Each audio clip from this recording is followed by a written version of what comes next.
আর আপনারা খেয়াল করলে দেখবেন এরকম কিছু আমরা সূরা তাকাসুরে পড়েছিলাম, এই তাফসিরটি সূরা তাকাসুরের সাথে মিল আছে। সে তার সময় ব্যয় করেছে। আমর দিয়ে এখানে বয়সের বিভিন্ন সময়কাল বোঝানো হয়েছে। যৌবন একটি সময়কাল, প্রাপ্তবয়স্ক একটি সময়কাল, মধ্য বয়স, শেষে বৃদ্ধকাল। সে তার পুরো জীবন সব সুযোগ দুনিয়ায় ব্যয় করেছে। লাফিনুক্স, পুরোটাই ক্ষতির মধ্যে। ওয়াসারফাল আমার ফি আমাল দুনিয়া লাফিনুক্স, তার সবই ক্ষতির মধ্যে। অদলাল, এবং অপচয়। আনিল হক হাত্তা ইয়ামুত, সে মৃত্যু পর্যন্ত সত্য থেকে বিচ্যুত হয়েছে এবং পুনরুত্থিত হয়েছে। অকিলাল মুরাদ বিল ইনসান আল কাফির, আমরা এটা আগেও আলোচনা করেছি, কিন্তু এখানে মুফাসসিরদের মন্তব্যও দেখতে পাচ্ছি। এখানে বলা হয়েছে এই সূরায় আল ইনসান শব্দটি দিয়ে কাফিরদের বোঝানো হয়েছে। ইন্নাল ইনসানা লাফি খুসর, এটা দিয়ে কেউ কেউ বলেছেন এর অর্থ ইন্নাল কাফিরা লাফি খুসর অকিলা জামাতুল মিনাল কুফার। বলা হচ্ছে এখানে কাফিরদের একটি গ্রুপকে বোঝানো হচ্ছে। অহমুল গনি আল মুগিরা, আল আস বিন ওয়াইল, ওয়াল আসওয়াদ বিন আব্দুল মুত্তালিব। অন্যরা বলছেন না, এটা হচ্ছে রাসূল সাল্লাল্লাহু আলাইহি সাল্লামের জীবদ্দশায় কাফিরদের একটি বিশেষ গ্রুপ, যেমন ওয়ালিদ বিন মুগিরা, আস ইবনে ওয়াইল, আসওয়াদ বিন আব্দুল মুত্তালিব লাআনাহুমুল্লাহ, যাদের এককভাবে এই সূরায় বোঝানো হয়েছে। তবে শাওকানী রাহমাহুল্লাহ বলেন এই দুইটি অর্থের মধ্যে প্রথম অর্থটি গ্রহণযোগ্য। স্বাভাবিকভাবে কাফির বোঝানোই এখানে উদ্দেশ্য। আবার এই মন্তব্যের সমালোচনাও আমরা দেখতে পাই। ওয়াকাল আল আখশাফ ফি খুসরি ফি হালক, আখফাশ রাহিমাহুল্লাহ বলেন যখন আল্লাহ বলেন ফি খুসুর, সে ক্ষতির মধ্যে আছে, তিনি বুঝিয়েছেন সে ঘোরের মধ্যে আছে। হালাকা, হালাকা শব্দের অর্থ করুণ মৃত্যু। একটি হলো মউত বা মৃত্যু, কিন্তু হালাকা হলো করুণ মৃত্যু, যেমন অ্যাক্সিডেন্টি মৃত্যু, এমন অপঘাতের মৃত্যু, অর্থাৎ সে নিজেকে এমন করুণ পরিণামের দিকে নিয়ে যায়। অকল আল ফাররা উকুবা, ফারা বলেন এটা হচ্ছে নিষ্ঠুর পরিসমাপ্তি। উকুবা অর্থ এমন সমাপ্তি যেটা দেখে অন্যরা ভয় পেয়ে যায়, অর্থাৎ এমন মৃত্যু যা দেখে অন্যরাও সতর্ক হয়ে যায়। অন্যের উকুবা, যেটা দেখে আপনি নিজেকে সেখানে দাঁড় করান, তার সাথে যা হয়েছে তা যেন আপনার সাথে না হয়, এটাই হচ্ছে উকুবা।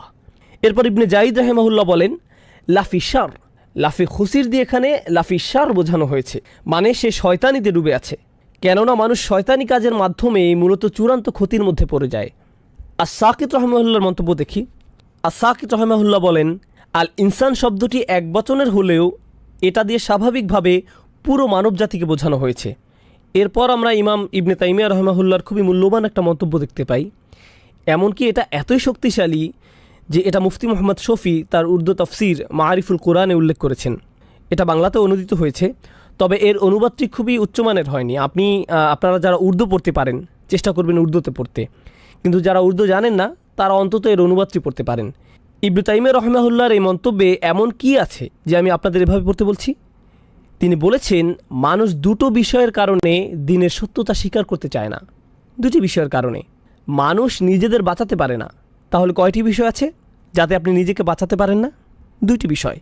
সেগুলো হলো আমরা কোরআনে পাই আল্লাযীনা আমানু ওয়া আমিলুস সলিহাত, এরপরে কি আমিলুস সলিহাত, এটা আমরা কোরআনের সবখানে পাই, তাই না?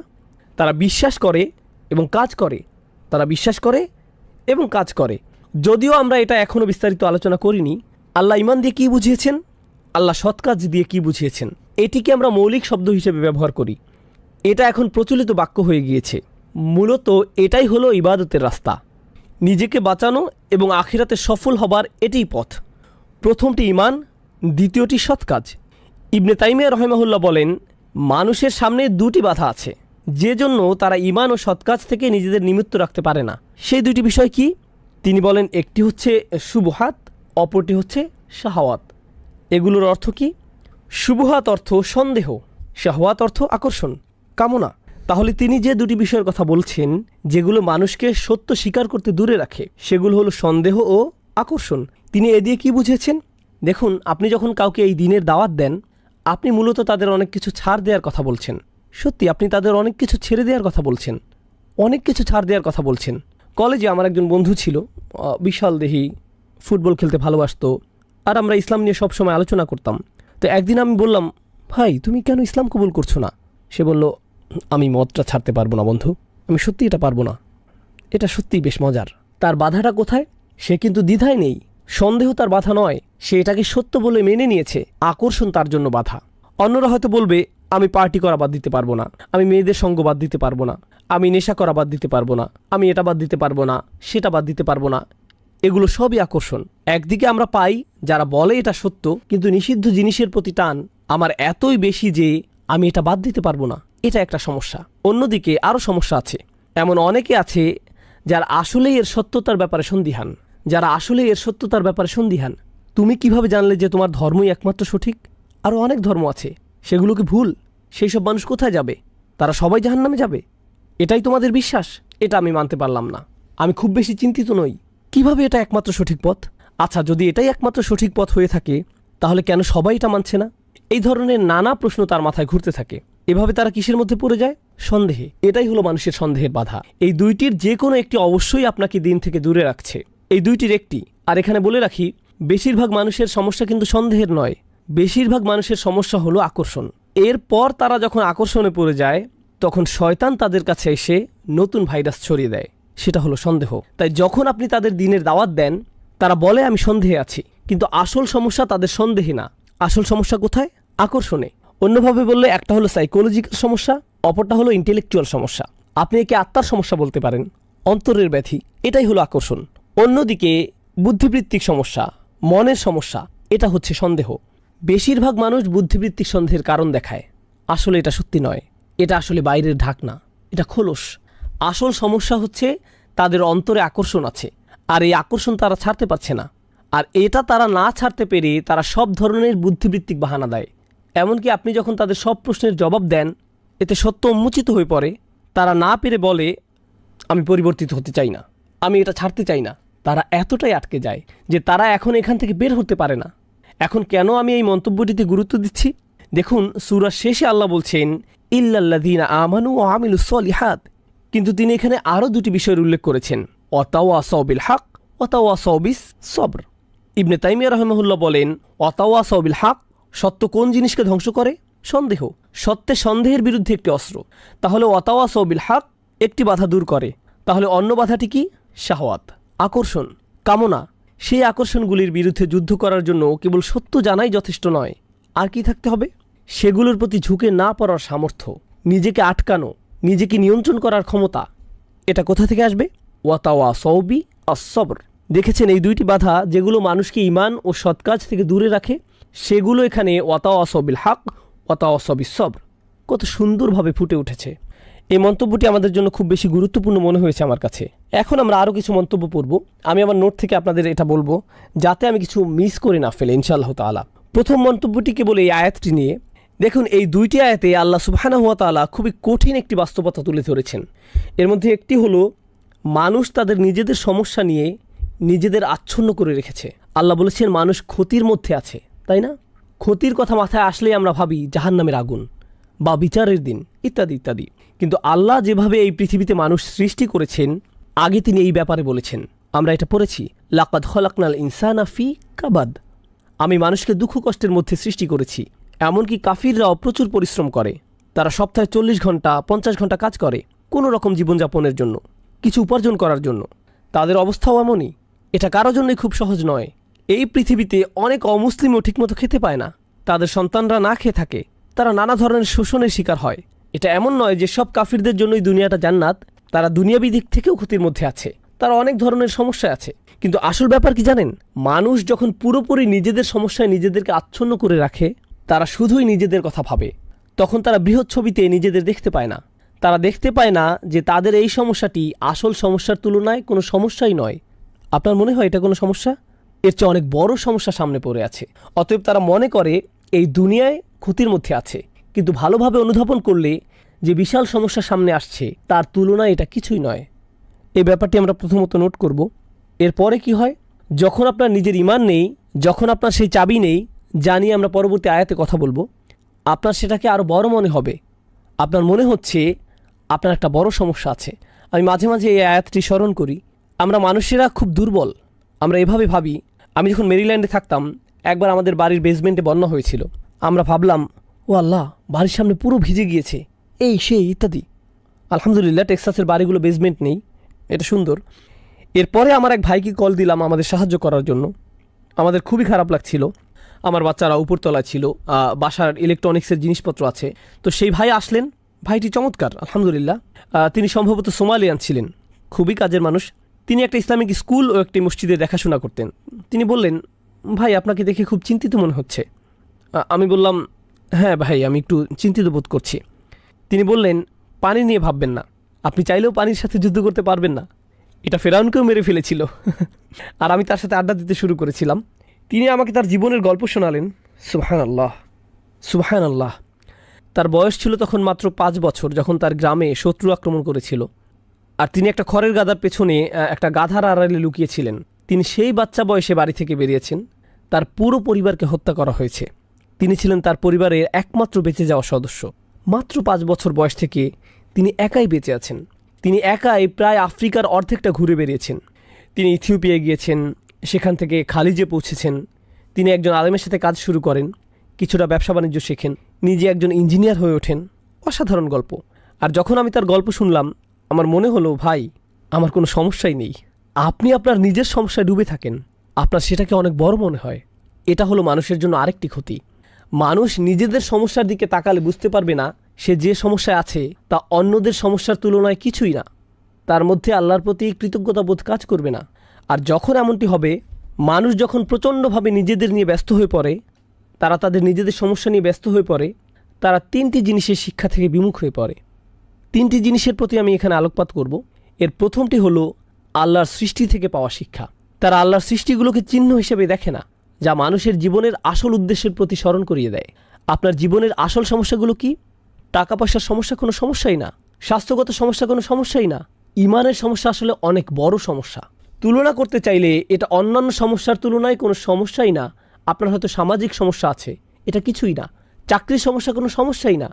আমি শয়তানি করে বেড়াচ্ছি, নিজেকে বাঁচানোর জন্য আমাকে অবশ্যই ভালো কাজ করতে হবে। তুলনা করলে এটা অন্য সমস্যাগুলোর তুলনায় অনেক বড় সমস্যা।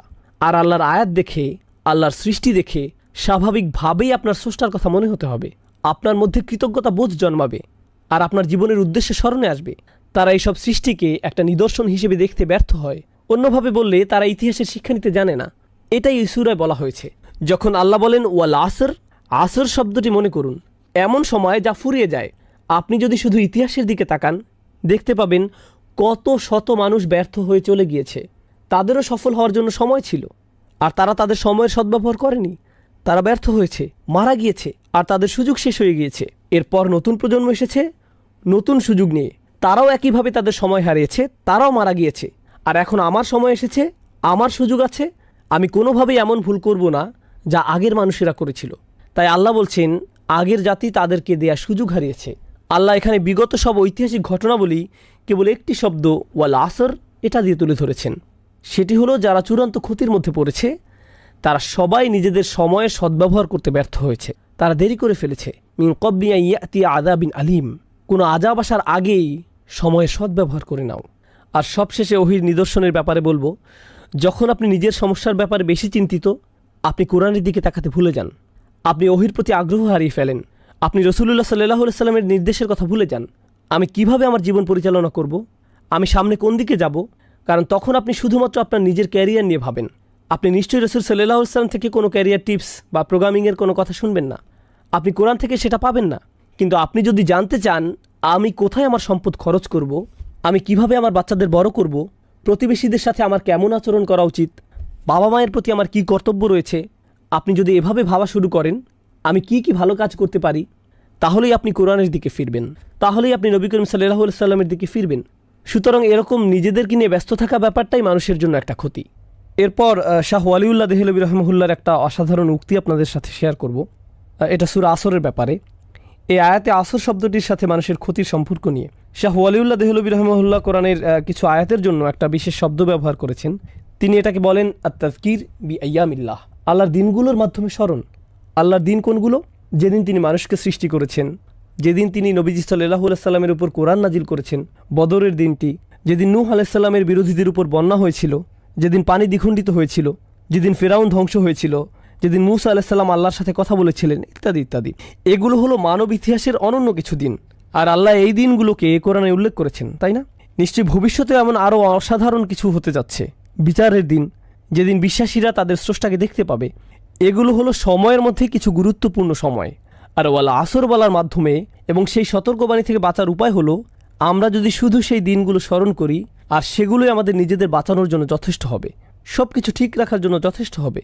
এটাই ছিল শাহ ওয়ালিউল্লাহ দেহলভী রহমাহুল্লাহর মন্তব্য। আর সবশেষে হাবিবুদ্দিন ফারাহির একটা চমৎকার মন্তব্য পড়তে চাই। তিনি বলেন, এই সূরার অন্যতম একটা শিক্ষা হলো, মানুষ যখন কোথাও ঘুরতে যায়, আপনি হয়তো কোনো ঐতিহাসিক জায়গায় গেলেন, মানুষ চীনের মহাপ্রাচীর দেখতে যায়, অথবা রোমের কোনো প্রাচীন নিদর্শন দেখতে যায়, কিংবা আলজেরিয়ায় রোমান সাম্রাজ্যের সেই অসাধারণ দুর্গ ও জাহাজ দেখতে যায়। মানুষ এগুলো দেখতে যায়, সেখানে গিয়ে তারা হাসি মুখে এগুলোর সাথে ছবি তোলে। কিন্তু এইসব নিদর্শন আসলে কিসের চিহ্ন? এগুলো ধ্বংস হওয়া জাতির চিহ্ন। কোনো কবর হলো একজন মানুষের মৃত্যুর চিহ্ন, কিন্তু সেই স্মৃতিচিহ্নগুলো একটি জাতির মৃত্যুর চিহ্ন। চিন্তা করে দেখুন, এগুলো হলো একটি পুরো জাতির কবর। সুতরাং আপনি যখন এগুলো দেখতে যান, আপনার স্মরণ করা উচিত কিভাবে এই লোকগুলো তাদের সময়কে কাজে লাগায়নি, আর তাদের সময় চলে গিয়েছে। তারা নিজেদের যত বড় শক্তিশালী ভাবুক না কেন, সময় হলো এমন শত্রু যাকে আপনি হারাতে পারবেন না। আপনি পৃথিবীর সমস্ত অস্ত্র দিয়েও এটা হারাতে পারবেন না, একে কোনোভাবেই আপনি হারাতে পারবেন না, তাই না? আর বিশ্বের এই সকল পরাশক্তি যারা ভাবে কে আমাকে ঠেকাতে পারবে, এমনকি আল্লাহ বিচারের দিনে তাদের বলবেন, তোমরাই কি তারা নও যারা গর্ব করত? মা লাকুম মিন জাওআন আলাম তাকুনু আকসামতুম মিনকুম, তোমরাই তো তারা যারা আগে প্রায়ই বলতে যে তোমাদের কোনো ধ্বংস আসবে না, আমরাই হব নাম্বার ওয়ান, কেউ আমাদের হারাতে পারবে না। আসলে সময় তোমাদের হারিয়ে দিয়েছে। তিনি বলেন, প্রাচীন নিদর্শন দেখতে গেলেও সূরা আসরের কথা স্মরণ হওয়া উচিত। অতএব কেউ যদি কোনো ঐতিহাসিক জায়গায় ভ্রমণে যায়, তাহলে সে যেন বলে, ওয়াল আসর ইন্নাল ইনসানা লাফি খুসর। বুঝতে পারছেন? সুবহানাল্লাহ। এটা ছিল এই ব্যাপারে সর্বশেষ মন্তব্য। এখন আমরা ক্ষতি নিয়ে কিছু ব্যাপারে জানব। আসলে বেশিরভাগই ইতিমধ্যে আলোচনা করা হয়েছে, কিন্তু এই পৃথিবীতে মানুষের দুর্ভোগ নিয়ে আমি একটু আলোচনা করতে চাই। আমরা ক্ষুধার্তদের কষ্ট, শোষিতদের দুর্ভোগ, দিন মজুররা কতটা কষ্ট করে তা নিয়ে আলোচনা করছি। আমরা মানুষেরা অন্য প্রাণীদের তুলনায় বেশি কষ্ট করি। চিন্তা করে দেখুন, শারীরিক কষ্টের বাইরেও আমাদের মানসিক কষ্ট আছে। কোনো সিংহ তার নাতি নাতনি নিয়ে ভাবে না, তার সেই বোধ নেই, সে এটা নিয়ে ভাবে না। পাখিরা তাদের অন্যান্য আত্মীয় স্বজন নিয়ে ভাবে না, তারা তাদের বাচ্চাদের নিয়ে কিছুদিন ভাবে, এরপর তারা তাদের মতো চলে। শুনে মনে হচ্ছে যে এটা আধুনিক সোসাইটির মতোই, তাই না? সাধারণভাবে যখন আপনার বাচ্চা কষ্ট পায়, আপনিও কষ্ট পান, তাই না? হয়তো আপনার বাচ্চার চেয়েও বেশি। এমনকি মানসিক কষ্ট মাঝে মাঝে শারীরিক কষ্টের চেয়েও বেশি হয়। আপনি হয়তো ভাবছেন, আর এগুলো হলো গরিব দুঃখীদের কষ্ট, ধনীদের ব্যাপারটি কেমন? তারা কি সুখী জীবন কাটায়? আসলে মোটেই তা নয়। বিশ্বের ধনী দেশগুলোতেই আত্মহত্যার হার সবচেয়ে বেশি। এমনকি আমেরিকাতেও দেশের সবচেয়ে ধনী অঞ্চলগুলোতে আত্মহত্যার হার বেশি। যে দরিদ্র কৃষক হয়তো দিনে 2 বেলা ঠিকমতো খেতে পায় না, রাতে শান্তির ঘুম দেয়, কিন্তু যার কোটি কোটি টাকা আছে, তার হয়তো 6টা বেডরুম আছে, যেখান থেকে সে বাছাই করবে কোথায় সে ঘুমাবে, সে রাতে ঘুমাতে পারে না, তার অ্যান্টি ডিপ্রেশনের ওষুধ খেতে হয়, সে মানসিকভাবে মরে যাচ্ছে। অতএব সবাই কোনো না কোনো ক্ষতির মধ্যে আছে, সবাই কোনো না কোনো সমস্যা আছে, প্রত্যেকেরই আছে। আর আল্লাহ আজ্জা জাল্লা এই সূরায় কেবলমাত্র চূড়ান্ত ক্ষতির থেকে বাঁচার ভরসা দেননি, যা হলো আখিরাত।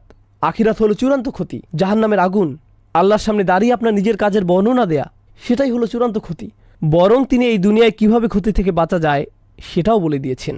কিভাবে ডিপ্রেশন থেকে বাঁচা যায়, কিভাবে অস্বস্তি থেকে বাঁচা যায়, কিভাবে ভয় শোষণ থেকে বাঁচা যায়, তিনি আমাদেরকে এই সব কিছুর সমাধান দিয়েছেন এই আয়াতে, ইল্লাল্লাযীনা আমানু ওয়া আমিলুস সলিহাত। আমরা যখন এই সমাধানটি ভালোভাবে বোঝার চেষ্টা করব, এটা শুধু আখিরাতের সমাধান নয়, এটা দুনিয়ারও সমাধান। কারণ দিন শেষে মানুষের চরম ক্ষতি আখিরাতে হলেও দুনিয়াতে অনেক ক্ষতি হয়ে থাকে, এখানেও ক্ষতি হয়। আর আল্লাহ তাআলা এই অনন্য সূরাটিতে দুটি সমাধানই একসাথে দিয়েছেন। আল্লাহ তাআলা বলেন, ইয়া আইয়ুহাল ইনসান ইন্নাকা কাদিহুন ইলা রাব্বিকা কাদহান ফামুলাকিহ। অসাধারণ আয়াত। ওহে ভুলমনা মানুষ, তুমি ধীরে ধীরে এগিয়ে যাচ্ছ, তুমি ক্রমশই এগিয়ে যাচ্ছ। তুমি এটা পছন্দ করো বা না করো, তুমি ক্রমশই আল্লাহর দিকে এগিয়ে যাচ্ছ, আর তুমি অবশ্যই তার সাথে সাক্ষাৎ করবে।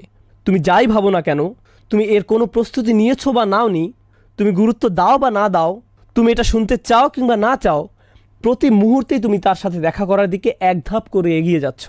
প্রতিটি দিন পার হচ্ছে আর তুমি তার সাথে দেখা করার জন্য একটু একটু করে এগিয়ে যাচ্ছ। তুমি পাপের মধ্যে তোমার জীবন কাটাতে পারো, পার্টি করে তোমার সময় কাটাতে পারো, যেন কোনো আগামীকাল নেই।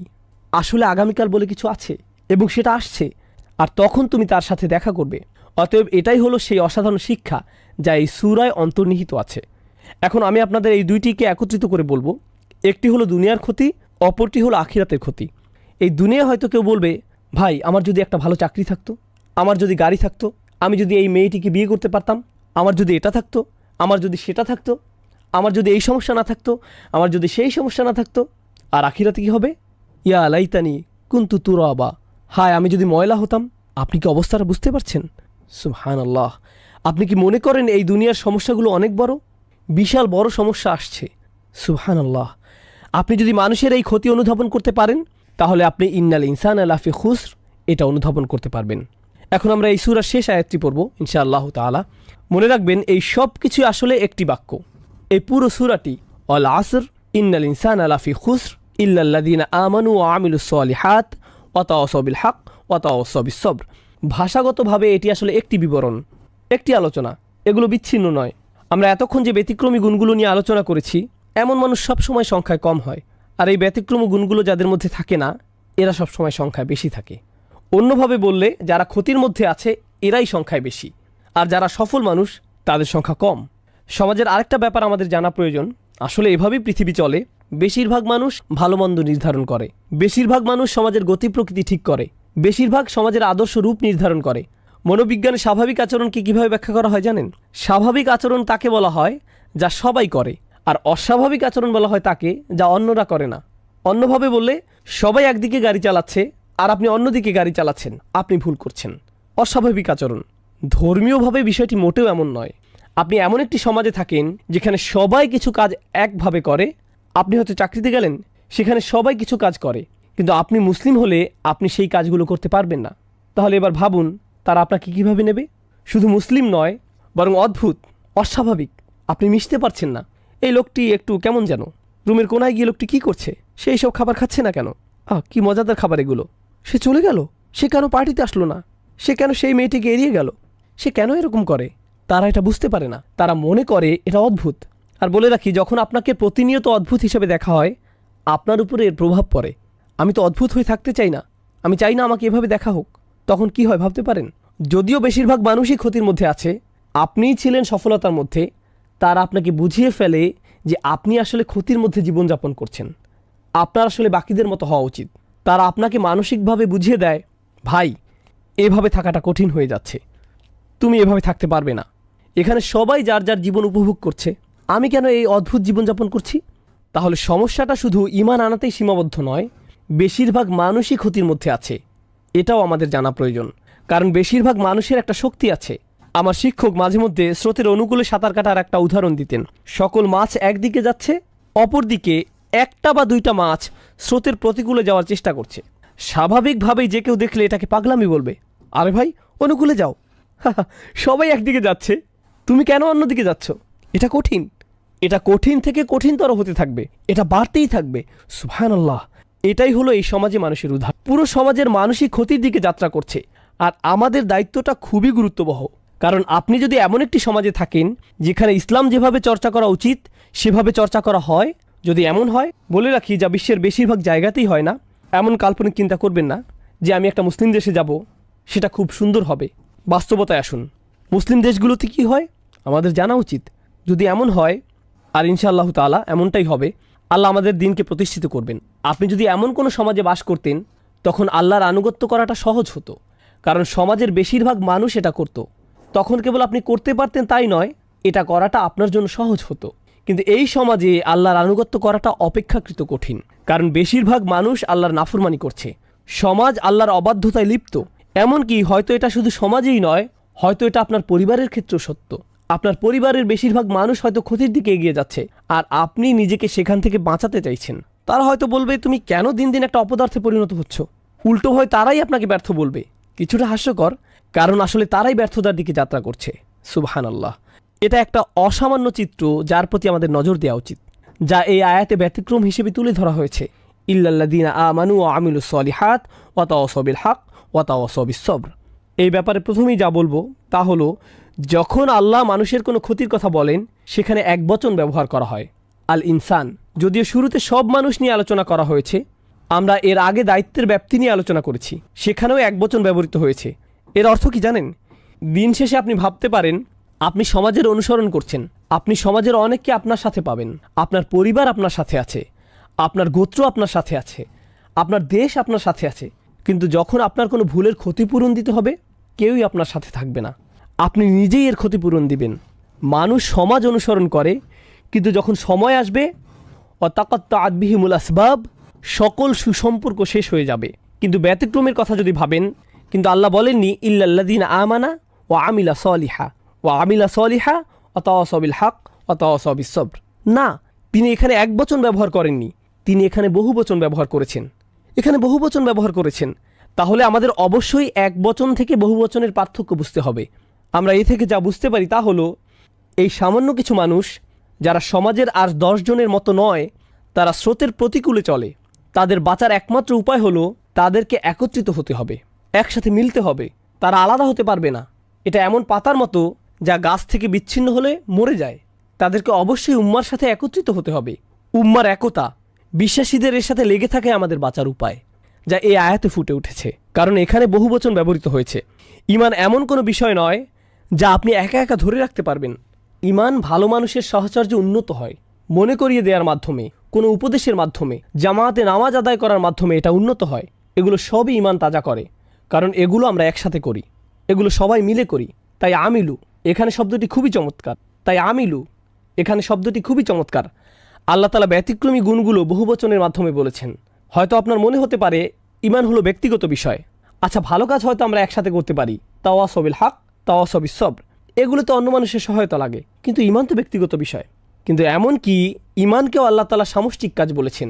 এ থেকে আমরা যা বুঝতে পারলাম, আপনি যদি মনে করেন আপনার ঈমান আছে আর আপনার সমাজের কোনো কর্তব্য নেই, মসজিদের জন্য কর্তব্য নেই, আপনি মসজিদের ইমামের কাছ থেকে প্রতিদিন বয়ান শুনেন না, আপনার আশেপাশে ভালো পরামর্শ দেওয়ার মতো ভাই বা বোন নেই, তাহলে আপনার অবশ্যই ঈমানের ঘাটতি দেখা দিবে। আর যারা মসজিদ থেকে নিজেকে বিচ্ছিন্ন করে রাখেন, আপনি নিজে এটা টের পাবেন, হ্যাঁ আমার ভালো লাগছে না, আমার মসজিদে যাওয়া উচিত। এটা কিন্তু শুধু নামাজের জন্য না, আপনি হয়তো বাসায়ও নামাজ পড়েন, এটা হলো বিশ্বাসীদের সাহচর্য পাওয়ার জন্য। তারা একে অপরকে স্মরণ করিয়ে দেয়, তারা একসাথে নিজেদের ঈমান ভালো রাখে। দিন শেখার ক্ষেত্রেও এমনটি হওয়া উচিত। আপনি যদি বসে একটি আলোচনা শোনেন, আপনি হয়তো উপকৃত হবেন, কিন্তু যখন ভাই বোন মিলে একসাথে শুনবেন, এটা আসলে বেশি উপকার দেয়, এটা ঈমানকে বেশি তাজা করে। আপনি যদি দেখেন অনেক মানুষ একসাথে কোনো প্রোগ্রামে জমায়েত হয়েছে, এটাই একটা অনেক বড় প্রেরণা। ভাই, আমার এমন জায়গায় আরও বেশি আসা উচিত। আপনি হয়তো সেখানে কাউকে চেনেনও না ঠিকমতো। লা ইলাহা ইল্লাল্লাহর একটা শক্তি আছে, যেটা একে অপরকে মিলিয়ে দেয় আর শক্তি সঞ্চয় করে। এমন ভালোবাসা আর সহমর্মিতা আমাদের থাকা উচিত। তাহলে এটা হলো এক বচন থেকে বহু বচনে যাওয়ার ব্যাপারটি। এখানে আরেকটি লক্ষণীয় ব্যাপার হলো ইল্লাল্লাযীনা আমানু। আল্লাহ আযজা ওয়া জাল্লা এই আয়াতে ঈমানের কোনো যোগ্যতার কথা বলেননি। আল্লাযীনা আমানু বিল্লাহি ওয়া মালাইকাতিহি ওয়া কুতুবিহি ওয়া রুসুলিহি ওয়াল ইয়াউমিল আখিরি, কিছুই না। তিনি বলেননি তারা আল্লাহকে বিশ্বাস করে, বিচার দিনে বিশ্বাস রাখে, কিছুই না। তিনি শুধু বলেছেন তাদের ঈমান আছে। এরা কারা? এটা কেমন ঈমান? এখানে কোরআনের নিজস্ব দৃষ্টিভঙ্গিতে ঈমানের বিভিন্ন রূপ রয়েছে, যেগুলো শুনে বিশ্বাস করতে হয়। প্রথমত আমরা জানব ঈমানের কিছু ফল আছে সে সম্পর্কে। শুধুমাত্র ঈমানের ফলগুলো নিয়ে আপনি কিভাবে জানবেন যে আপনার ঈমানের স্বাদ কেমন লাগতে পারে? মূলত ঈমানের ফল হচ্ছে প্রশান্তি অনুভব করা। এর অন্তর হলো প্রশান্তি। আমরা পড়েছি যে মানুষ ক্ষতির মধ্যে ডুবে আছে। মানুষের কি কি ধরনের ক্ষতি হতে পারে? স্বাস্থ্যের ক্ষতি, সম্পদের ক্ষতি, প্রিয়জনকে হারানো, তাই না? এই দুনিয়ায় এই জাতীয় ক্ষতিই মানুষ সম্মুখীন হয়, অস্বস্তি লাগা। কিন্তু আপনার যদি ঈমান থাকে, তখন আপনি জানেন যে এই দুনিয়াটা চিরস্থায়ী নয়, এই দুনিয়াটা হলো ক্ষণস্থায়ী। আর আল্লাহ তাআলা আখিরাতে যা রেখেছেন তার তুলনায় এই দুনিয়াটা কিছুই না। মাতাউদ দুনিয়া ফিল আখিরাতি ইল্লা কলিল। না, আসলে হায়াতুদ দুনিয়া, এটা হবে মাতাউল হায়াতুদ দুনিয়া ফিল আখিরাতি ইল্লা কলিল। এটা সূরা তাওবায় আছে। তিনি বলেন এই দুনিয়ায় কি এমন আছে আখিরাতের তুলনায় এর কার্যকারিতা কতটুকু? খুবই সামান্য। আপনি যদি সত্যি সত্যি এটা বিশ্বাস করেন, আপনার যদি এতে ঈমান থাকে, আপনার যদি ফামা উতিতুম মিন শাইইন ফামাতাউল হায়াতুদ দুনিয়া এতে ঈমান থাকে, আপনাকে যাই দেয়া হোক না কেন সেটা দুনিয়াবি জিনিস। এই আয়াতটিতে আল্লাহ বলেন তোমার যা আছে, না তোমাকে যা দেয়া হয়েছে, ফামা উতিতুম তোমাকে যা দেয়া হয়েছে। আপনাকে যখন কোনো কিছু দেয়া হয় যা আসলে আপনার নিজের নয়, এটা আসলে যে আপনাকে এটা দিয়েছে তার। সুতরাং যখন এটা আপনার কাছ থেকে নিয়ে নেওয়া হয়, আপনি বলেন আসলে এটা তো আমার শুরু থেকেই ছিল না, কারণ তিনি আমাকে এটা দিয়েছিলেন, তার এটা নিয়ে নেওয়ার অধিকার আছে। যখন এটা আপনার নিজের আর সেটা হারিয়ে ফেলেন, আপনি বলেন ভাই আমি বিশ্বাস করতে পারছি না যে আমি আমার টাকা হারিয়ে ফেলেছি, আমার বাড়ি, আমার গাড়ি, আমার বাচ্চা, আমার স্ত্রী। কিন্তু যদি আপনি অনুধাবন করতে পারেন এই সবই আপনাকে দেয়া হয়েছিল, এগুলো সবই আপনাকে দেয়া নেয়ামত, যখন এগুলো আপনার কাছ থেকে নিয়ে নেওয়া হয়, এমনকি যখন আমাদেরকেই নিয়ে নেওয়া হয়, আমরা কি বলি? আমরা বলি ইন্না লিল্লাহি ওয়া ইন্না ইলাইহি রাজিউন। নিশ্চয়ই আমরা আল্লাহর। আমরা কিভাবে নিজেদের বলে দাবি করি, যেখানে আমরা নিজেরাই আল্লাহর, আমরা নিজেরাই তার কাছে ফিরে যাব? বিশ্বাসীদের মনোভাব পরিবর্তিত হয়। আমি আপনাদের ঈমানের কেবল ছোট একটি দিক তুলে ধরেছি। কারণ আমরা বলেছি ইমানের বেশ কয়েকটি দিক আছে, হয়তো সামনে আমরা সেগুলো নিয়ে আলোচনা করব, কিন্তু অন্তত ইমানের ফলগুলো নিয়ে আমি আলোচনা করতে চাই। প্রথম ফল হচ্ছে প্রশান্তি। আপনি আপনার স্ত্রীর সাথে প্রশান্তি অনুভব করেন, আপনি গরিব হন বা ধনী, আপনি অসুস্থ হন বা স্বাস্থ্যবান, আপনি তরুণ হন বা বয়স্ক, আপনার যদি ঈমান থাকে আপনার প্রশান্তি থাকবে। আপনি নিজের সাথে প্রশান্তি অনুভব করবেন, আপনি আল্লাহর সাথে প্রশান্তি অনুভব করবেন। আর বলে রাখি, বেশিরভাগ মানুষই এটা উপভোগ করে না, বেশিরভাগ মানুষই শান্তিতে নেই, এরা শান্তি খুঁজে বেড়ায়। আপনি কি মনে করেন যে মানুষ কেন একটা মুভি দেখা শেষ করে সাথে সাথে আরেকটা নিয়ে বসে? তারা প্রশান্তি পেতে চায়, আনন্দ, মজা, তাদের অন্তরটা একটু শান্তি পেতে চায়। কেন তারা একটা গাড়ি কিনে আরেকটার পেছনে ছোটে, একটা বাড়ি কিনে আরেকটার পেছনে ছোটে? আমরা এমন কেন করি? কারণ আমাদের অন্তর শান্ত নয়। কিন্তু আল্লাহ বলেন, আলা বিযিক্রিল্লাহি তাতমাইন্নাল কুলুব, আল্লাহর স্মরণের মাধ্যমেই অন্তরগুলো প্রশান্ত হয়, শান্ত হয়। এটাই হলো ইমানের আসল ফল। আর যখন আপনার এটা আছে, আপনার কোনো ক্ষতি নেই, কোনো ক্ষতি নয়। আরেকটি বাস্তব জীবনের উদাহরণ দিচ্ছি, এরপর আমরা সামনে আগাবো ইনশাআল্লাহ তাআলা। যে ঘটনাটি বলছি এটা আমার একটা বন্ধুর ঘটনা। সে নিউ অরলিন্সে থাকে। আমার এই বন্ধুটির বড় একটা গাড়ির ব্যবসা ছিল, তার দোকানে বেশ দামি গাড়ি ছিল। সে মুসলিম পরিবারের। তার এই সকল গাড়ির জন্য সে নগদ টাকা নিত, ব্যাংকের ঝামেলা সে পড়তে চায়নি। জার্মান গাড়ি, দামি জাপানি গাড়ি। তার দোকানটা পাম গাছে ঘেরা খুব সুন্দর একটা জায়গায় ছিল। প্রতি মাসে সে লক্ষ লক্ষ টাকার গাড়ি বিক্রি করত। ব্যবসা ভালোই চলছিল। এরপর ক্যাটরিনা ঝড় আসলো। ঝড়ে পুরো ব্যবসা পানিতে তলিয়ে গেল। একটা মাত্র গাড়ি বেঁচেছিল, সম্ভবত LS 400, উন্নত লেক্সাস। আমি যখন তার ও তার বাবার সাথে দেখা করতে গেলাম, সে তখন সেই লেক্সাসে করে পিজা ডেলিভারি করছিল। এটাই ছিল তার চাকরি। এখন আপনি ভাবুন, সে কোথায় থেকে কোথায় গেল, কেমন ধরনের জীবনযাপন, কেমন ধরনের আর্থিক লেনদেন থেকে কেমন ধরনের জীবনে সে প্রবেশ করলো, যেখানে সে পিজা ডেলিভারি করে, একটা পিজা রেস্টুরেন্টে কাজ করে, কিন্তু তার মুখে বড় একটা হাসি ছিল। আমি তার দিকে তাকালাম। ভাই, মানুষ এই ধরনের ব্যবসায়িক ক্ষতির মুখে পড়লে মানুষের ঠিকমতো খাওয়া দাওয়া হয় না, তারা আত্মহত্যা করে, তারা মাটিতে লুটিয়ে পড়ে, তারা এটা একেবারেই নিতে পারে না, তারা এটা নিতেই পারে না। কিন্তু এটা কিসের হাসি?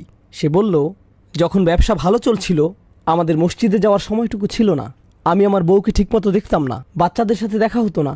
এখন সুবহানাল্লাহ, আমরা প্রতি ওয়াক্তের নামাজ মসজিদে পড়ি, থাকার জন্য মাথার উপর ছাদ আছে, প্লেটে খাবার আছে, আমরা কেন অখুশি হব? আমাদের কৃতজ্ঞ হওয়া উচিত। সুবহানাল্লাহ, ঈমান থাকলে এটা কোনো ক্ষতিই না, এই ধরনের ক্ষতিও কোনো ক্ষতি না। কিন্তু আপনার যদি ঈমান না থাকে তাহলে এটা একটা ক্ষতি। এরপর আপনি পড়ে যাবেন, আপনি বাঁচতে চাইবেন না। মানুষ আত্মহত্যা করতে চায় কারণ সে এই মেয়েকে বিয়ে করতে চায়, কিন্তু সে তো অন্য একজনকে বিয়ে করেছে। এরপর সে ব্রিজ থেকে লাফ দেয়। সত্যিকারের ঘটনা, 90-এর দশকে নিউ ইয়র্কে ঘটেছিল। এক মেয়েকে বিয়ে করতে চেয়েছিল, সে অন্য একজনকে বিয়ে করে, ফলে সে ব্রুকলিন ব্রিজ থেকে লাফ দিয়ে আত্মহত্যা করে, নিজেকে শেষ করে দেয়। খুবই দুঃখজনক ঘটনা। কখন এমনটি ঘটে? যখন আপনি আল্লাহ ছাড়া অন্য কিছুকে প্রাধান্য দেন।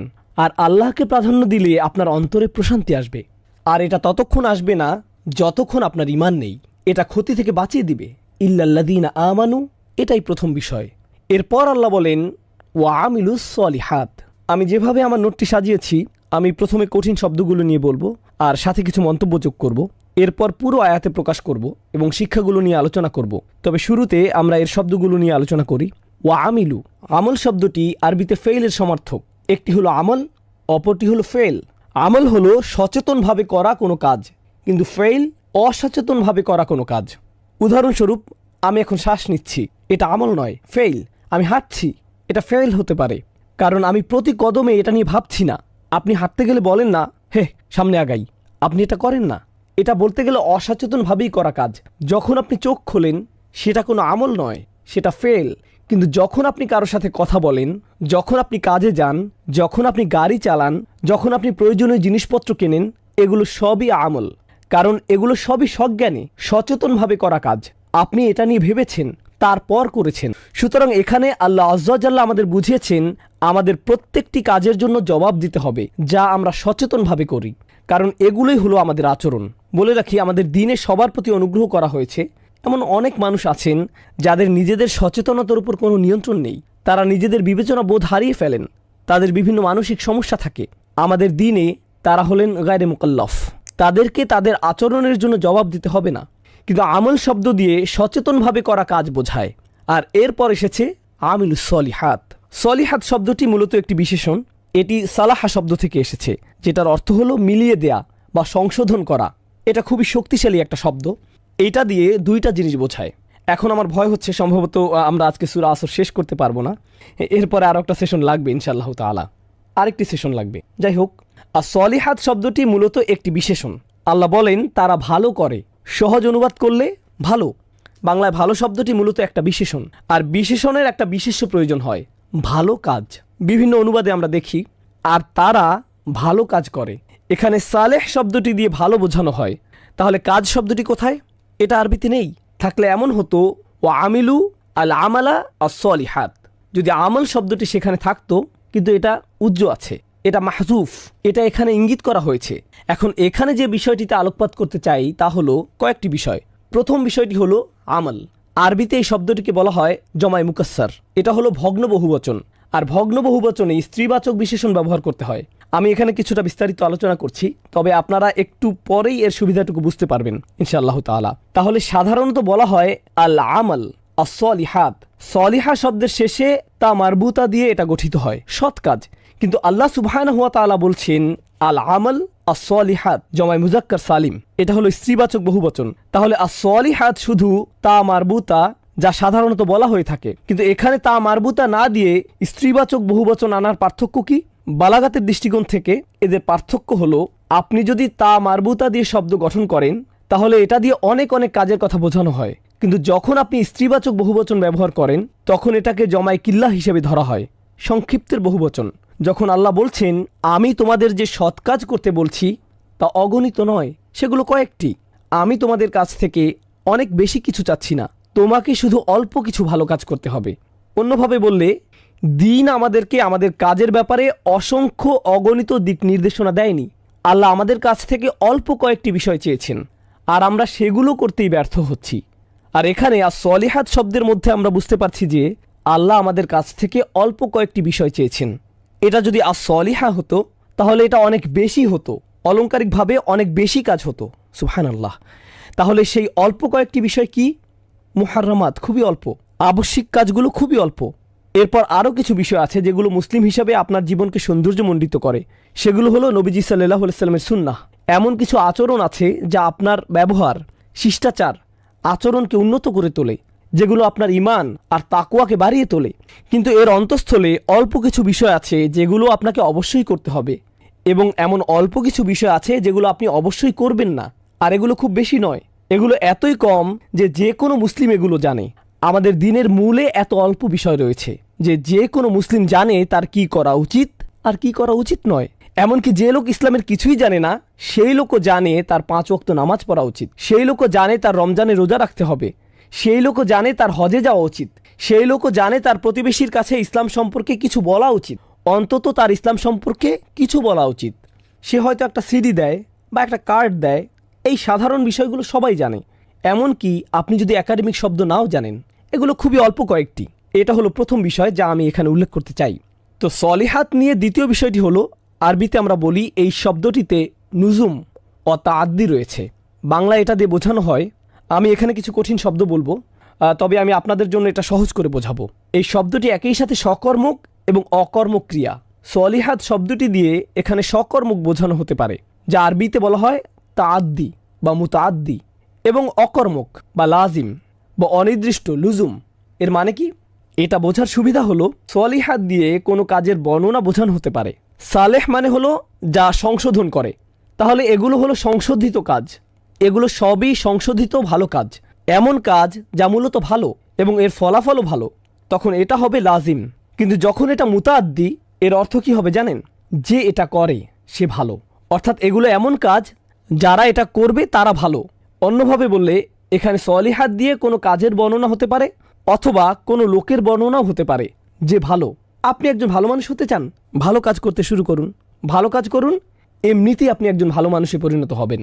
এই সূরায় ভালো কাজকে ঔষধের মতো বলা হয়েছে, যা আপনাকে ক্রমশই ভালোর দিকে নিয়ে যায়, সুবহানাল্লাহ। সুতরাং কাজটি মূলত একটি ভালো কাজ এবং তা আপনাকে ভালো মানুষে পরিণত করে, এটা আপনাকে সংশোধন করে, এটা আপনাকে সারিয়ে তোলে। আর আপনি যতই এ থেকে দূরে যান আপনার অসুস্থতা ফিরে আসে, আর যতই আপনি এই ঔষধ নিতে থাকেন ততই আপনি সেরে ওঠেন। এটাই অসাধারণভাবে সলিহাত শব্দে ফুটিয়ে তোলা হয়েছে। আল্লাহ তাআলা চমৎকারভাবে একে চিত্রিত করেছেন, ইল্লাল্লাযীনা আমানু ওয়া আমিলু আস-সলিহাত। এরপর শেষের কিছু শব্দ, এগুলো তুলনামূলকভাবে বেশ কঠিন শব্দ। অতএব আমি এখানে আমার নোটের সাহায্য নেব এবং আজকের তৃতীয় সেশন শেষ করব ইনশাআল্লাহ তাআলা। ভাষাগত ব্যাখ্যার দিক বিবেচনায় তাওয়াসি শব্দটি ওয়াসাহু এবং আওসাহু শব্দের সমার্থক। কাউকে চাপ দেয়া, কাউকে আদেশ করা, বিকাদা, অমুক কাজ করা। উদাহরণস্বরূপ আমি যদি বলি ওয়াসাইতুকা বিসসালাহ, এর অর্থ আমি আপনাকে নামাজ পড়তে বলছি। আমি আপনাকে বলছি আপনার আসলে নামাজ পড়া উচিত। আমি শুধু আপনাকে বলছিই না, আমি আপনাকে বোঝাচ্ছি, অন্তর দিয়ে অনুধাবন করতে বলছি। আমি আমার সর্বোচ্চ চেষ্টা করছি। আমি এমনভাবে বলছি যাতে আপনার মনে হয় এই লোকটি যা বলছে তা আমার জন্য ভালো। কাউকে বলার এমন পদ্ধতি আছে যাতে আপনি নিজেই এর গুরুত্ব উপলব্ধি করবেন। হে, তুমি এখনও নামাজ পড়োনি, তোমার সমস্যা কি? এটা হলো নিজেকে উপরে রেখে অন্যকে নিচে নামানো। কিন্তু আপনি যদি কাউকে এমনভাবে বলেন যাতে তারা মনে করে এটা তাদের জন্যই ভালো, বুঝতে পারছেন? আমার মনে হয় সত্যিই তোমার এটা করা উচিত। আমার সত্যিই মনে হয় তোমার এটা বন্ধ করা উচিত। আমি তোমাকে নিয়ে ভাবি। আপনার কথার ধরন, এটাই হচ্ছে ওয়াসিয়া। শব্দগতভাবে ওয়াসিয়া অর্থ নিজের সম্পদ বিসর্জন দেয়া। আপনি কার জন্য নিজের সম্পদ ছেড়ে দেন? প্রিয়জনদের জন্য। সম্পত্তি হলো এমন জিনিস যা আপনি মারা যাওয়ার পর আপনার প্রিয়জনদের কাজে আসবে। কেউ যখন তার সম্পদ অন্য কাউকে লিখে দেয়, এটা দিয়ে বোঝা যায় তার খুব বেশি সময় বাকি নেই। তার এখনই লিখে দেওয়া উচিত, কারণ হঠাৎ তিনি মারা গেলে এই সম্পদের কি হবে? সুতরাং তিনি এই গুরুত্বপূর্ণ সম্পত্তি তার প্রিয়জনকে লিখে দেন। এই শব্দ দিয়ে এটাই বোঝানো হয়। এটা দ্বারা কিছুটা তাড়া করাও বোঝানো হয়। এটা এমন যেন আপনি কাউকে একটা সত্য বলতে চান, আপনার একটু তাড়া আছে, যেন আপনার বেশি সময় নেই, আগামীকালই আপনি চলে যেতে পারেন। তার চেয়ে আপনি এখনই সত্যটা বলে দেন, যা আপনার পক্ষে এখন সম্ভব। অনেক সময় এমন হয় যখন কেউ আপনার কাছে পরামর্শ চায় আর আপনি বলেন আমি জানি না তারা এটা কিভাবে নেবে, আমি জানি না আমার এটা বলা উচিত কিনা, তারা আমার কথাটা পছন্দ করবে না। প্রিয় বন্ধু, আমি যদি তোমাকে এই কথাটা বলি, আমরা আর বন্ধু হয়ে থাকতে পারবো না। তুমি হয়তো আমার সাথে আর কথা বলতে চাইবে না। আমি সময় মতো তোমাকে এটা বলবো, আর আপনি সেই সময়ের জন্য অপেক্ষা করতে থাকেন। সেই সময় আর কখনো আসে না। এটা সত্যি যে আমাদের ঠিক সময়ের জন্য অপেক্ষা করা উচিত, কিন্তু আমাদের কিছুটা তাড়াও থাকা উচিত। আর তাওয়াসাও শব্দে এই তাড়া থাকার ব্যাপারটি আছে। এই ব্যাপারটি প্রথমত জেনে নেওয়া প্রয়োজন। কাউকে বিপুল পরিমাণ সম্পদ দেওয়ার অর্থেও এটি ব্যবহৃত হয়। ওয়াসিয়া বলতে বোঝায় যখন আপনি কাউকে বিপুল পরিমাণ জমি লিখে দেন বা বিশাল বাড়ি, একটা বড় এলাকা। তাওয়াসি দিয়ে এটাও বোঝায়। তাই এটা দিয়ে ইঙ্গিত করা হয় আপনি কাউকে যা বলছেন তা নিঃসন্দেহে তার জন্য গুরুত্বপূর্ণ উপদেশ। তার জন্য এটা খুবই মূল্যবান সম্পদ যা আপনি তাকে দিয়েছেন। এটা সত্যিকার অর্থেই তার কাজে আসবে, বুঝতে পারছেন? তাহলে এটা হলো এর দ্বিতীয় অর্থ। আর সবশেষে তাওয়াসি শব্দটি বাবে তাফাউল থেকে এসেছে, যার অর্থ হলো আল ইশতিরাক। এর মধ্যে এমন কিছু বিষয়ের প্রতি ইঙ্গিত করা হয় যা আপনারা মিলিত হয়ে একে অপরের জন্য করে থাকেন। অর্থাৎ আপনি অন্যকে একটি সত্য বিষয় জানান এবং অপরজনও আপনাকে একটি সত্য জানায়। এই শিক্ষাটি আজ আমরা জানব। যখন আপনি কাউকে একটা ভালো উপদেশ দেন, মাঝে মধ্যে এমন ঘটে তারা আপনার দিকে তেড়ে আসে আর বলে, ও তাই, আর তুমি কি করো? তুমি আমাকে এটা করতে বলছো, আর আমি তোমাকে এটা করতে দেখেছি, ইত্যাদি ইত্যাদি। সে আপনাকে খোঁচা দেয়, আপনার দিকে তেড়ে আসে। এমত অবস্থায় স্বাভাবিক মানুষের প্রতিক্রিয়া হবে, ভাই, আমি তোমাকে একটা ভালো কথা বললাম আর তুমি আমাকে উল্টা কথা শোনাচ্ছ। এটা আমার ভালোর জন্য না, বরং তোমার ভালোর জন্য। কিন্তু তাওয়াসি দিয়ে তোমার ব্যাপার এবং আমার ব্যাপার দুটোই বোঝায়। সুতরাং সে যদি আপনার দিকে তেড়েও আসে, তাওয়াসাও বিল হক এর শিক্ষা হলো এখানে আপনার উচিত হবে, আসলে ভাই তুমি ঠিকই বলেছ, আমার এটা নিয়ে সংশোধন হওয়া উচিত, এটুকুই আপনার বলা উচিত। এটাই হলো তাওয়াসাও বিল হক এর শিক্ষা। এই শিক্ষাটি আমরা উমর বিন খাত্তাব রাদিয়াল্লাহু তাআলা আনহু থেকে পাই। একবার তিনি হাঁটছিলেন, পুরো ঘটনা না, সারমর্মটা বলছি। তিনি কোথাও যাচ্ছিলেন, তো পাশেই এক বাড়ির জানালা দিয়ে তিনি দেখতে পেলেন একজন লোক কিছু একটা পান করছে। তিনি তাৎক্ষণিক বাড়ির ভিতর ঢুকে গেলেন এবং লোকটিকে ধরে ফেললেন। হারাম! লোকটি বলল, আমি দেখতে পাচ্ছি আপনি 3টি হারাম কাজ করেছেন। 3টি হারাম কাজ। প্রথমত, আপনি অন্যের ঘরের ভেতরে তাকিয়েছেন। দ্বিতীয়ত, আপনি অন্যের ঘরে অনুমতি ছাড়াই ঢুকেছেন। তৃতীয়ত, আপনি কুধারণা করেছেন। আপনি কিভাবে জানলেন আমি মদ খাচ্ছি? ওমর বিন খাত্তাব বললেন, তুমি ঠিক বলেছ। এরপর তিনি চলে গেলেন। তিনি কিছুই বললেন না। কয়েক সপ্তাহ চলে গেল। তিনি একটি খুতবা দিচ্ছিলেন, আর সেই লোকটি সেই খুতবায় ছিল। সে পেছনের দিকে বসেছিল। যখন খুতবা শেষ হলো, সে উমর রাদিয়াল্লাহু তাআলা আনহুর কাছে আসলো। উমর তাকে বললেন, সেদিনের পর থেকে আমি অন্যের ঘরে তাকানো বন্ধ করে দিয়েছি, আর তোমার ব্যাপারেও আমি কাউকে কিছু বলিনি। আর লোকটি বলল, সেদিনের পর থেকে আমিও মদ খাওয়া ছেড়ে দিয়েছি। এখানে আসল কথাটা হচ্ছে, আপনি কাউকে কোনো উপদেশ দেন এবং আপনি আশা করবেন সেও যেন আপনাকে উপদেশ দেয়। হয়তো সে এমনভাবে বলবে যা আপনার পছন্দ হবে না, এতে কোনো সমস্যা নেই।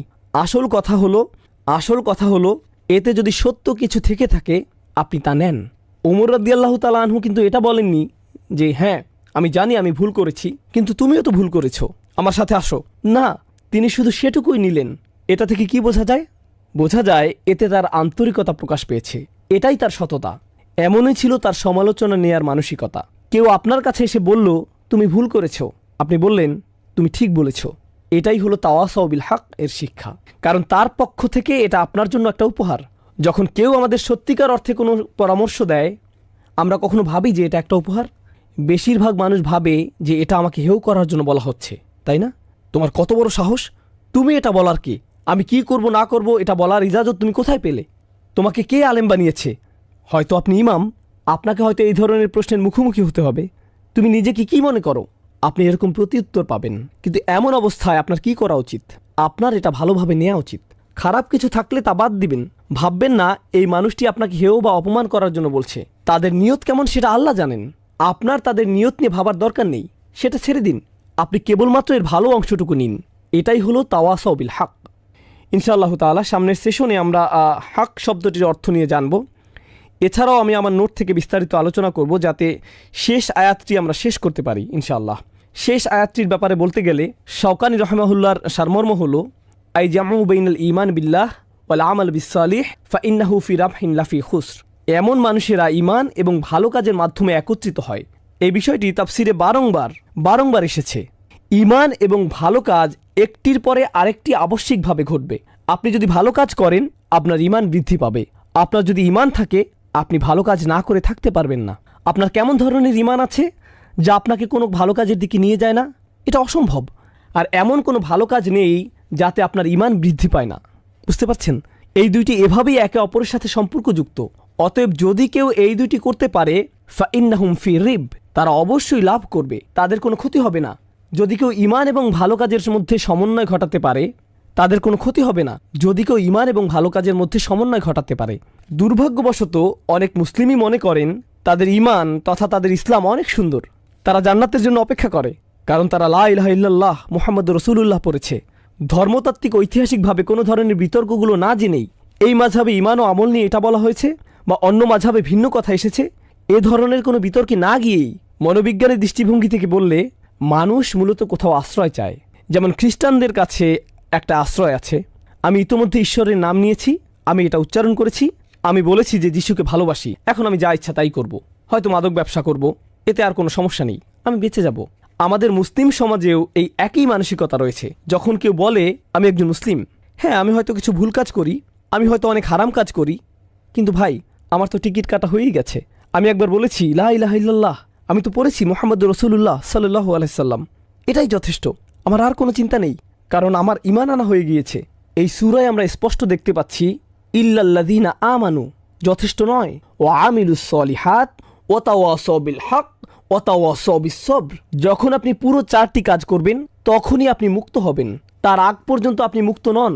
এ থেকে আমরা আরও একটা বিষয় বুঝতে পারলাম, তা হলো যদি আপনার মনে হয় আপনার ঈমান আছে আর এসবের কিছুই আপনি করছেন না, তাহলে সম্ভবত আপনার ঈমান নেই। হয়তো আপনি ভাবছেন যে আপনার ঈমান আছে, কিন্তু আসলে নেই। বেদুইনরাও ভাবতো তাদের ঈমান আছে। ক্বালাতিল আরাবু আমান্না, সূরা হুজরাতে এসেছে। তারা বলতো আমাদের ঈমান আছে।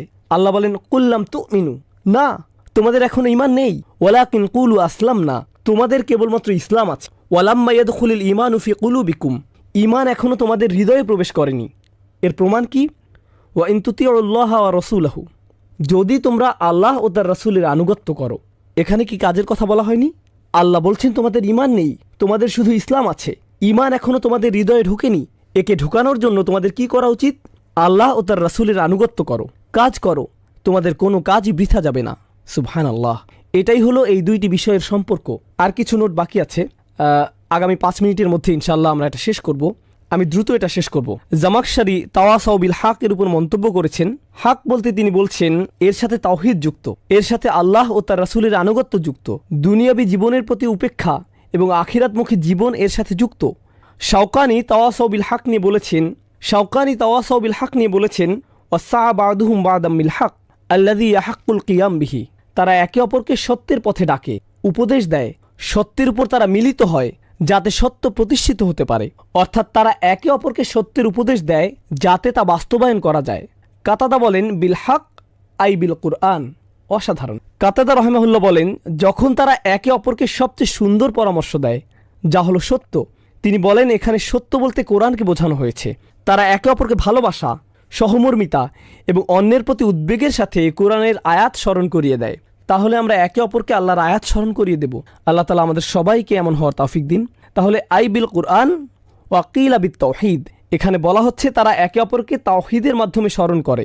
বেশিরভাগ মানুষ একে প্রথম অর্থে নিয়েছেন, অর্থাৎ যে কোনো সত্য, যে কোনো ভালো কাজ যা বাঁচার জন্য প্রতিষ্ঠিত হওয়া প্রয়োজন। ইবনে কাসির রাহিমাহুল্লাহ বলেন, আল্লাযীনা আমানু বিকুলুবিহিম, যারা সত্যিকার অর্থেই অন্তর থেকে বিশ্বাস করে, ও আমিলুস সলিহাতি বিজাওয়ারিহিম, আর তারা তাদের প্রতিটি অঙ্গ দিয়ে ভালো কাজ করে। অর্থাৎ যখন তারা অন্তরকে সমর্পণ করলো, তাদের পুরো শরীরও ভালো কাজের প্রতি সমর্পণ করলো। ওয়াতাওয়াসাউ বিল হক ওয়া হুয়া আদাত তাআত, এবং তারা একে অপরের সাথে সত্যের উপর মিলিত হয় এবং সকল আনুগত্যের কাজ করে।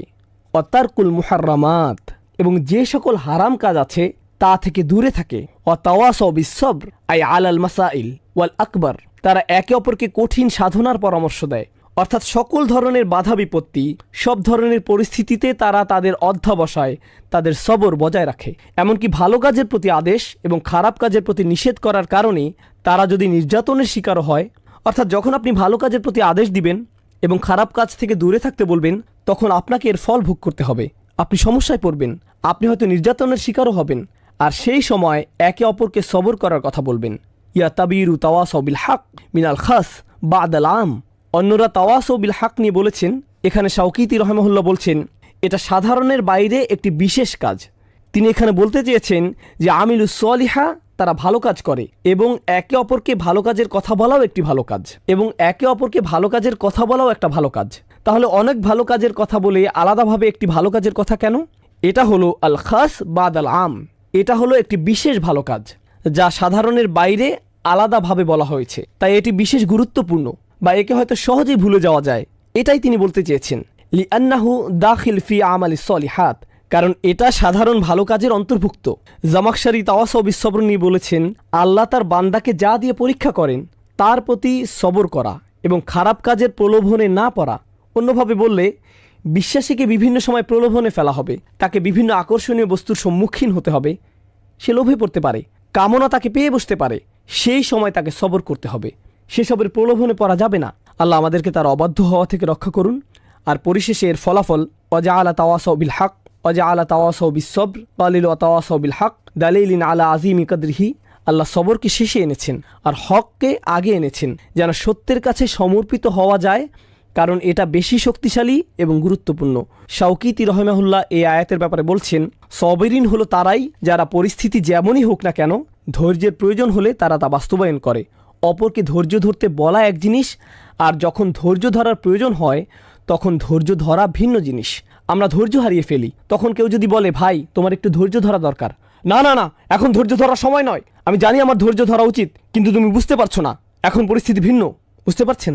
যখনই আপনার ধৈর্য ধরার দরকার হয়, যখনই আপনার ধৈর্য ধরার প্রয়োজন হয়, তখনই আপনি বলেন এটা একটা বিশেষ পরিস্থিতি, তাই না? এই লোকের আসলে সবর নেই।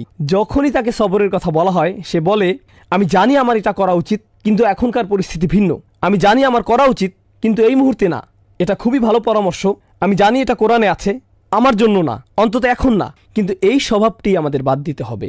এই বইয়ে যত উপদেশ আছে তা আমার জন্যই, এখনই। এমন কোনো সময় নেই যখন এটা কাজে লাগবে না। আর যখন আপনি এরকম বাছাই করা শুরু করেন, এটা তখন আপনার কাছে মূল্যহীন হয়ে যায়। এই উপদেশের কোনো দাম নেই। যখন আপনার এটা বেশি দরকার, তখনই আপনি এটা বাদ দেন। যখন আপনাকে সবর করতে বলা হয়, যখন আপনার এটা দরকার, যখন আপনার রাগ লাগে, আপনি ক্ষেপে যান। যখন আপনি আল্লাহর অবাধ্য হন, তখনই তো এর প্রয়োজন।